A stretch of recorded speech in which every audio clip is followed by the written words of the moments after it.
The Zim Dancehall Overdrive with DJ Mbale, the Mangungundingu Boss. All the interviews, all the controversies, all Zim Dancehall. Yeah man, welcome to the Zim Dancehall Overdrive. My name is DJ Mbale, the Mangungundingu Boss, and right about now, I'm chilling with the mandem of the moment. Yeah man, some say he's been silent like his name, but he's a silent killer. I think the reason why he was silent because he's a killer. Some of these killers, you can't see them, man, because they're silent. Silent killer, Wagwan King, man. Wagwan King. Yeah, man, give thanks. A long time. I'm so bad to come around. Awa, ngirozi ngiripo. Ningiri kumakore. Ngirozi yo.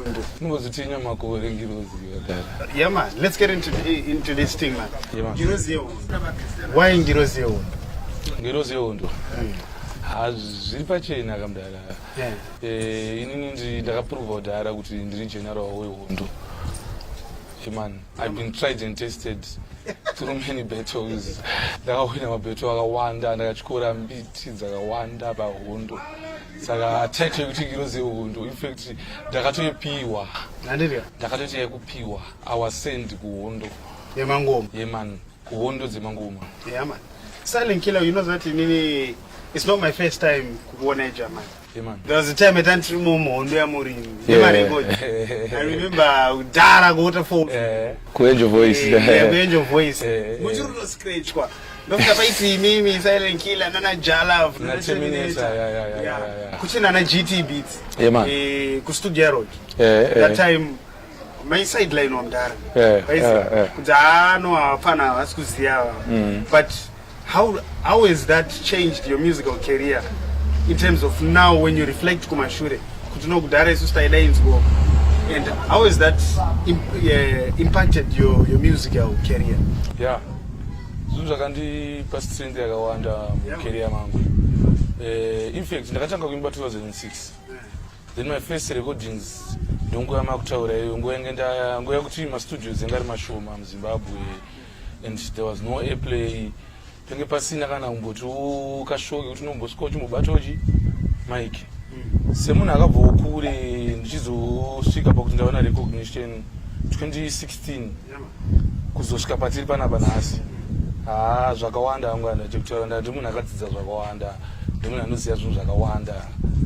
Saka ndinangu need yekuti ndingaganze nemusic because music ndiri life. Like I experience zvakawanda through music. So music is my life. And when was the time you footy, I remember people like Rocky. Yeah. They never, maybe that's the way you could nature.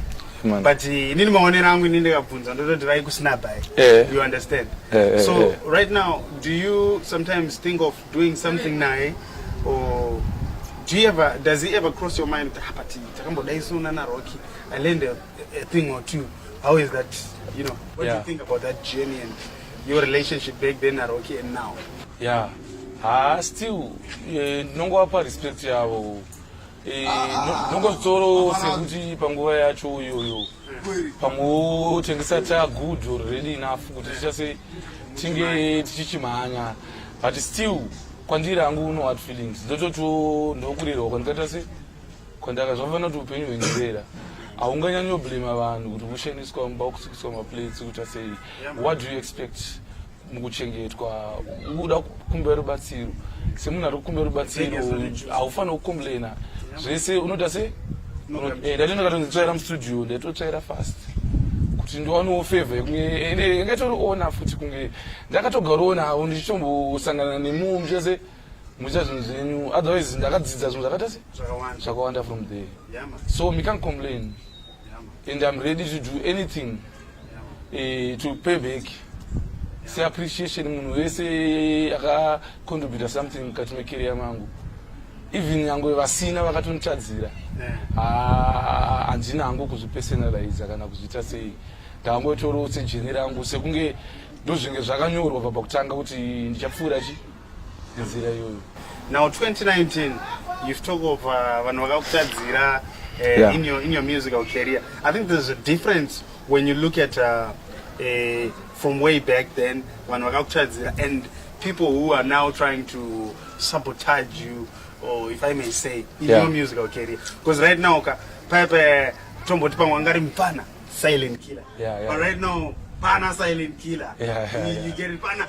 He's silent killer, because you're now a Zimbabwe dancer household name. Pantoro Mangoma, as you told Mangoma, now it's a pay person out of Girozion.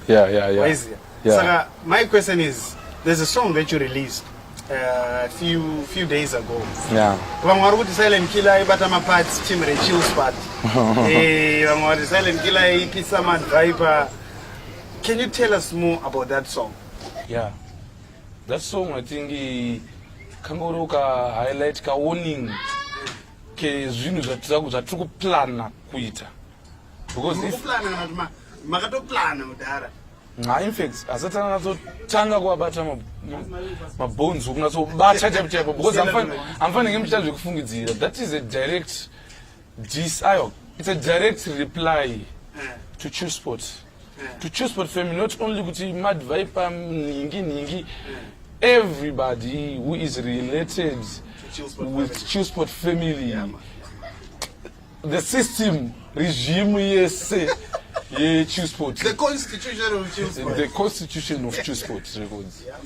Man, totally. What is it that really happened between you and chilsport? One of the problem there was a time my work said I didn't get on a Fantan India, I responsible for my bookings, for everything. Then Chagata problem, nai. You could see Chagas in the Chaco, not to Wamari. More than that. Takashanda Marizagawanda, others will come out like a blue guy, Kamuzi. He might say, I can't go okay to get guy. Saga, he didn't discover Trituna bloat. Man. Then he didn't go and Nangu complain at Steric. But he Jango to Anguchi and then wait and the Chingo mix up with it. Now, don't go and come the Tangamono Goja, Quensko solid recordz. Simplex actually solid recordz, Ne number the log the streets, the Qua Malonti. Don't have in the studio that the Vandaiza. Vakashkov wanted to go from Sassi, Takabusambi, but Waguno mix any Marukas. One simplex Lorenz Maruka. A vessel and a Malonti, Anzana Oski, Marukazi, Chichi, Sakavakata problem now. Kutio, Ugureji, Levangan. Then in the round of Iowa, it's I tell me good in a Bosnia don't belong there. And he belong, others, you overcatches on dead over to go reggae. Muslims, just say, Zaputiga and Eddie go to Uguniji, Kunongan. Sarah, not Iowa, in Angan, Coso Shandaji, and I'm a condition, they didn't do Romari. Do Tango and Bizo, mix and on Yangurus in the one, then I don't know if Joe manager and got serious. They cannot Iowa, in career Anguga, you won't. Saka, Rotin Gakum, which is put. Saranga tell me, good in India. Going to do, taking myself to the road. Right. Ipapo, did you guys ever sign contract or anything? Cannot see. Angering Gori, my Tagumbo Shandani. Beba Nagaramba saying. Beba Magabuga. Why were Garambo saying a bit? Mugono Jimdara. I said the number of Tawros in the Radzas of Wandaji. Seven and Makura Gawanda, except for music and the one examples are Gawanda according to the terms and conditions. Contract, it was the Nadagus slavery. The Nagasai contract. The Nadagus slavery in there because he understand 5 years and one of them. 5 years the guti auna mix up auskosa ku kuna even my collaborations in the artist no share art nevangano sezvo ini munhu akagadzira art akushandiswa nanhu sambuzira nimbi man, so true. You are the first one to come up with that. And still ndine art yekushare art plus nekupa kufana ma collaboration which zvekuti ivo against Israel. And speaking of collaborations, I've seen a lot of collaborations that you've done with a lot of youths. only to mention a few people like Lugaman. Yeah. Wolipa ghetto youth. I know because they almost in fact on every package and no one mango measures. Any collaboration, youth, silent killer. Yeah. So 5 years was one of the main reasons why you said no. And what about my percentage? Anga Kamira said this. Because percentage, they were saying they want to get 45% of my incomes, of my gross income, of which pa 1,000. You want what 500. What 500? They also want 45%. So it's killing artists.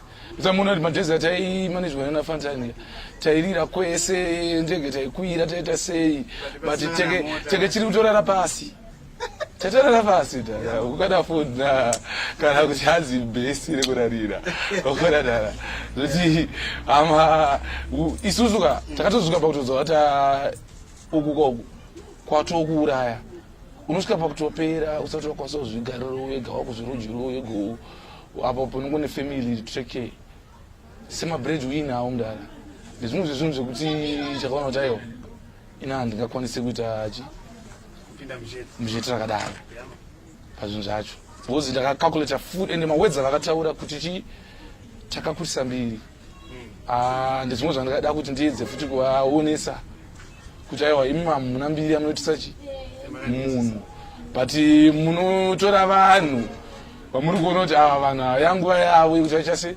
vashaine then mumavharire mimuchi mukeji saka chiona kuti paiti pakatekana anything kuzi wazoenderei studio kwaningi inge iri problem.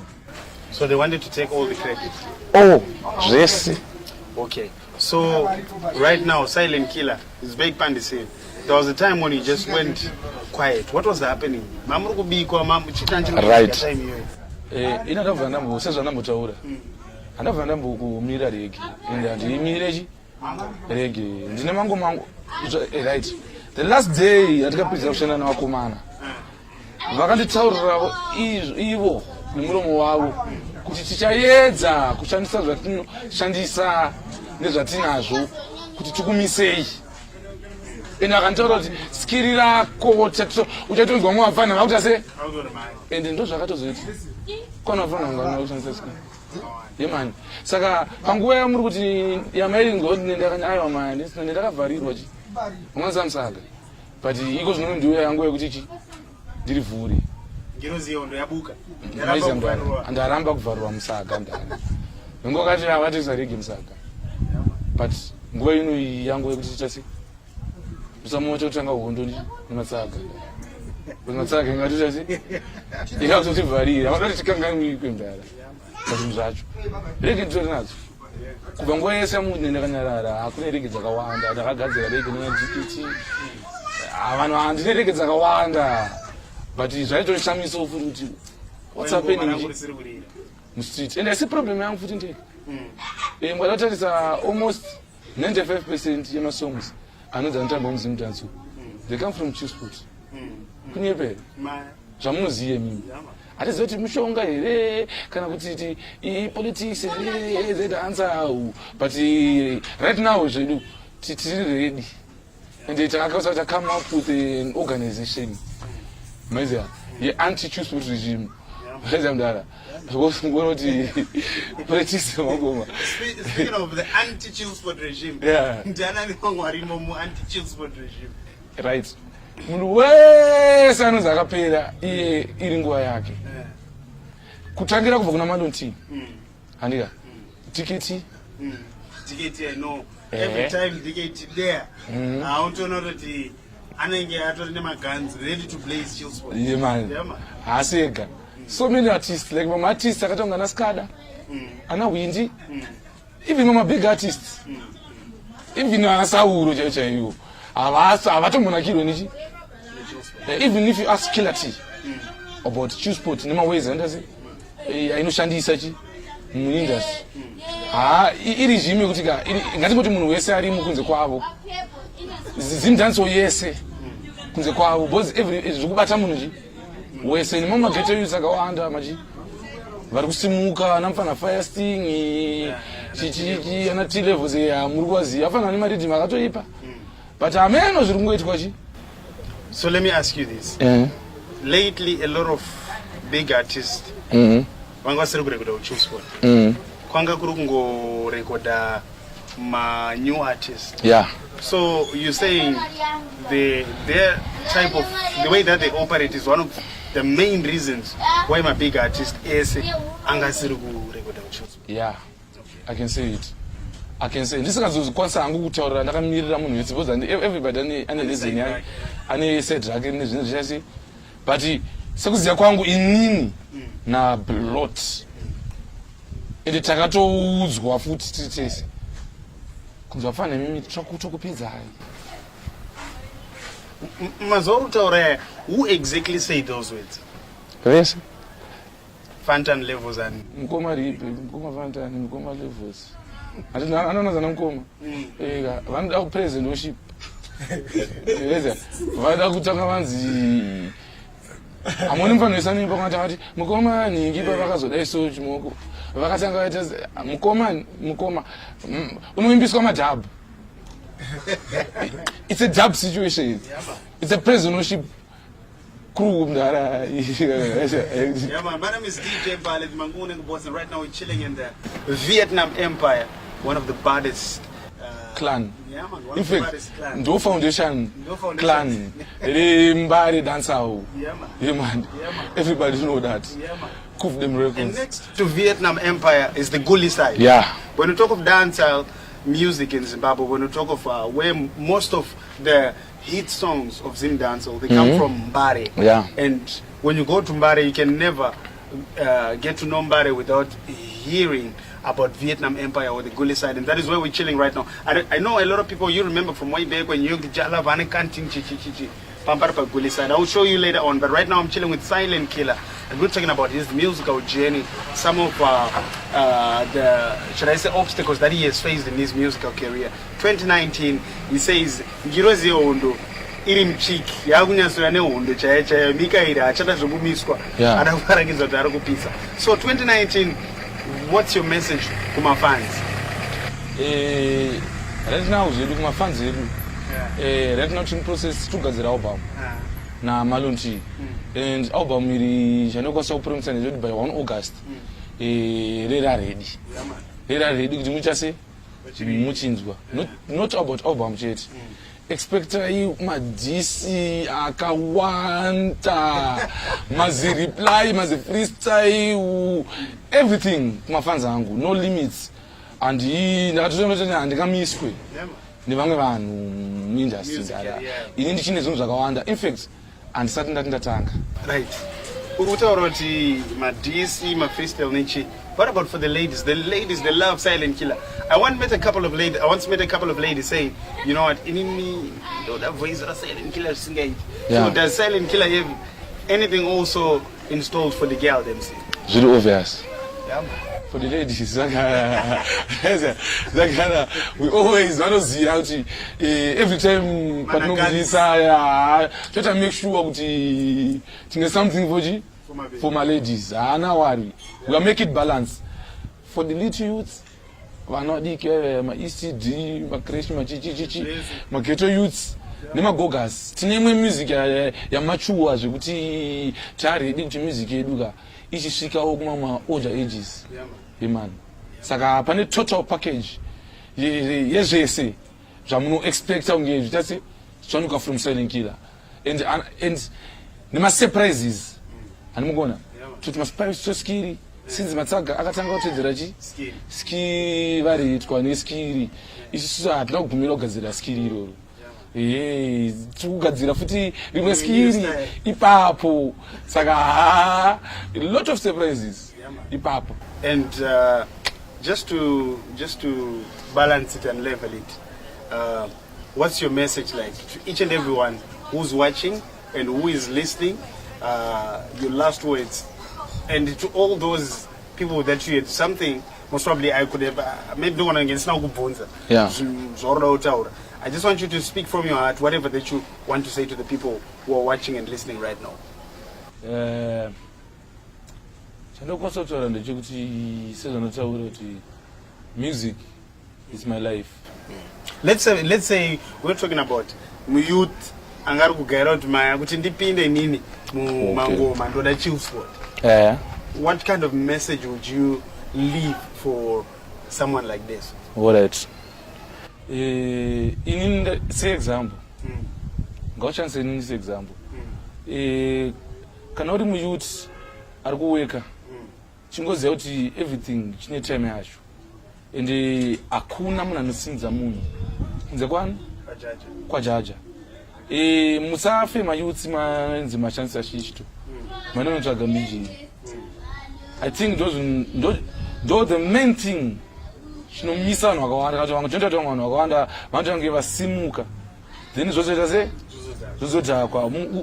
Usachive handika kana kunamata mumwe munhu kuti uwane fame waiza hard working handika over humble yourself before the Lord. Usafe wazombozvigaira kana kuda kuzombozisa wakanyanya kana kuda kuzisa nhingi yakanyanya pasi pano hapana munhu akanyanya panapa. Chingoziva kuti zvisi zvinotangira kunani kuna Most High. Do good to people, work hard, humble yourself. Nyango kana wapinda futi mupawa macho, you have to give back foot to people like you.